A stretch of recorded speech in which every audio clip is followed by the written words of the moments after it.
ওগো 1 বছর তো হয়ে গেল আমাদের বিয়ে করা, এখনো তোমাদের বাচ্চা হলো না। চলো ডাক্তার বাড়ি গিয়ে দেখি কার সমস্যা। আচ্ছা ঠিক আছে গো, চলো। হ্যাঁ চলো। এই গেছি ডাক্তার বাড়ি। চলো ভিতরে যাই। ডাক্তার সাহেব দেখেন তো আমার বউয়ের কি হল, আমাদের এখনো বাচ্চা হয় না কেন? 1 বছর হয়ে গেল বিয়ে করছি। আচ্ছা ঠিক আছে, আমি দেখতেছি। তুমি আমার সাথে পাশের রুমে চলো। ঠিক আছে ডাক্তার।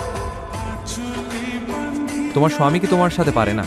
হ্যাঁ, আমার স্বামী আমার সাথে 2 মিনিটের বেশি পারে না। আরো 2-3 বছর আগে আসতে আমি একটু ট্রাই করে দেখতাম, একদমই দুর্বল হয়ে গেছি। তারপর চলো ট্রাই করে দেখি কিছু করতে পারি কিনা। চলো তাহলে। 2 ঘন্টা হয়ে গেল, ডাক্তার এখনো আমার বউকে নিয়ে আসে না কেন? আর ভিতরে কি আওয়াজ হচ্ছে? কংগ্রাচুলেশন, তুমি বাবা হতে চলেছো। এটা কিভাবে সম্ভব? আমি 1 বছর ধরে কিছু করতে পারিনি আর তুমি 1 ঘন্টায় করে ফেললে। আচ্ছা ঠিক আছে, আমি গিয়ে মিষ্টি আনছি, যাও। আমি ডাক্তার জনি সিং। তাড়াতাড়ি তোমার বন্ধুর কাছে ভিডিওটা শেয়ার করে দাও আর বলো হাত মারা বন্ধ করতে। তা না হলে কিন্তু আমি তোমার বন্ধুর বউয়ের সাথে খেলবো।